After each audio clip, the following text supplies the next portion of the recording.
शुरू अल्लाह के नाम से जो निहायत मेहरबान और रहम वाला है। इस्लाम में रसूल और नबी इंसानों की हिदायत और रहनुमाई उन तक तमाम पैगाम पहुँचाने के लिए अल्लाह पाक ने अपने जिन महबूब बंदों को मुकर्रर व मुंतखब फरमाया है उन्हें नबी रसूल पैगंबर कहा जाता है। अल्लाह के यहाँ महबूब बड़ी दयानतदारी व ईमानदारी से उनका पैगाम लोगों तक पहुँचाते हैं। यह मर्तबा अल्लाह ने जिसे चाहा अता फरमाया। कोई आदमी अपनी मेहनत या कोशिश से नबी नहीं हो सकता। दुनिया का कोई इंसान किसी नबी के बराबर नहीं हो सकता। अगर कोई आदमी ऐसा कहे तो वह काफिर है। इंसान की हिदायत के लिए जो नबी तशरीफ़ लाए वह इंसान और मर्द थे, कोई औरत या रसूल नहीं हुई। ये सिर्फ अल्लाह ने मर्दों को बख्शा है। नबी और रसूल के तर्जमान होते हैं जो उसका पैगाम हम तक पहुंचाते हैं और बयान करते हैं कि अल्लाह पाक जो हुक्म हमारे लिए भेजता है नबी उसे बयान फरमाते हैं और ख़ुद भी उस पर अमल करते हैं। अल्लाह ने हर कौम में, हर मुल्क में अपने नबी व रसूल भेजे। क़यामत के दिन कोई पैगाम ये नहीं कह सकता कि हमारी खिदमत के लिए कोई नबी नहीं आया। जिनकी किस्मत में ईमान लिखा जा चुका था वह मोमिन हुए। नबूवत व रिसालत का सिलसिला हमारे प्यारे नबी हज़रत मोहम्मद मुस्तफ़ा सल्लल्लाहु अलैहि वसल्लम पर ख़त्म हो गया। आपके बाद अब कोई नबी नहीं आएगा। अगर कोई आदमी अपने नबी होने का ऐलान करे या यकीदा रखे कि पैगंबर इस्लाम हज़रत मोहम्मद मुस्तफ़ा सल्लल्लाहु अलैहि वसल्लम के बाद भी नबी आ सकता है या आएगा, तो ऐसा आदमी काफिर है।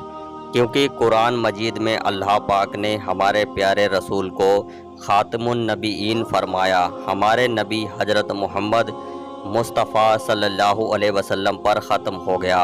आपके बाद अब कोई नबी नहीं आएगा। अगर कोई आदमी अपने नबी होने का ऐलान करे या यकीदा रखे पैगंबर इस्लाम हज़रत मोहम्मद मुस्तफ़ा सल्लल्लाहु अलैहि वसल्लम के बाद भी नहीं आ सकता या आएगा, तो ऐसा आदमी काफिर है। क्योंकि कुरान मजीद में अल्लाह पाक ने हमारे प्यारे रसूल को ख़ातमुन नबीयीन फरमाया है।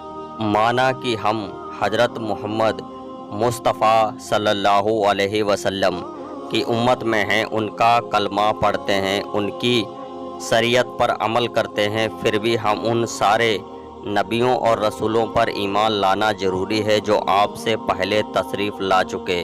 कहा जाता है कि 1,24,000 या 2,24,000 कुछ कम ज़्यादा नबी दुनिया में तशरीफ़ लाए, जिनमें से कुरान और हदीस में कुछ नबियों का बयान मौजूद है। फिर भी उनके अलावा हमें उन दूसरे नबियों रसूलों पर भी इसी तरह ईमान लाना, उन्हें नबी रसूल तस्लीम करना ज़रूरी है जिस तरह हम पैगंबर इस्लाम को तस्लीम करते हैं। हमें उन सारे नबियों रसूलों पर ईमान लाना ज़रूरी है जो दुनिया में हिदायत व तबलीग के लिए भेजे गए, जिनमें से किसी का एक भी इनकार करने वाला ईमान से खारिज है।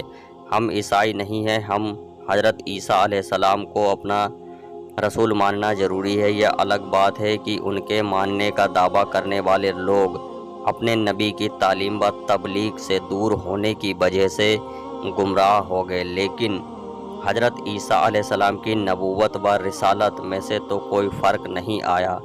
वह अब भी नबी हैं। उनके बारे में ईसाइयों का यकीदा है कि वह उनकी बख्शिश के लिए सूली पर चढ़ गए, फांसी दे दिए गए, जबकि हमारा यकीदा है कि अल्लाह ने उन्हें ज़िंदा आसमान पर उठा लिया है और उन्हें कत्ल करने वालों के लिए लोगों ने हज़रत ईसा अलैहिस्सलाम जैसी शक्ल वाले अपने ही दूसरे आदमी को कत्ल कर डाला।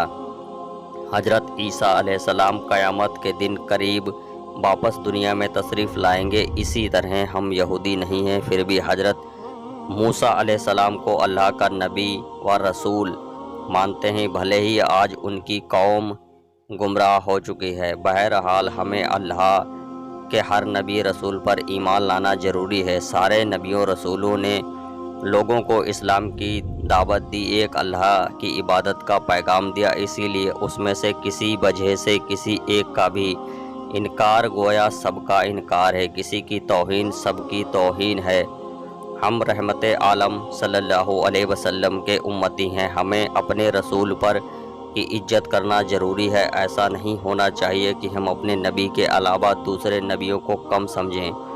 ہمارے لیے مصطفیٰ جان رحمت صلی اللہ علیہ وسلم کی شریعت پر عمل کرنا اور ان کی سنتوں کی روشنی میں زندگی گزارنا لازم ہے، کیونکہ آپ کے حکم پر عمل کرنا، آپ کی فرما برداری کرنا گویا اللہ کی فرما برداری کرنا ہے۔ ہمارے نبی اپنی مرضی سے کچھ نہیں فرماتے، بلکہ جو اللہ حکم دیتا وہ وہی کرتے۔ نبی و رسول قابل احترام ہستیاں ہیں، ان کی تعظیم فرض اور توہین کفر ہے۔ آدمی چاہے کتنے نیک کام کرے و رسول کی شان میں گستاخی کرے تو اس کا کیا دھرا سب بیکار ہے۔ اسی لیے ہمیں اپنے نبیوں اور رسولوں کا احترام کرنا ضروری ہے۔ اگر کوئی شخص نبی کی کسی پسند کو ناپسند کہے تو وہ شخص سزا کا حقدار ہے۔ ایسے ہی سچے قصے سننے کے لیے ہمارے چینل کو سپورٹ کریں۔ ملتے ہیں اگلے واقعے کے ساتھ، تب تک کے لیے اللہ حافظ۔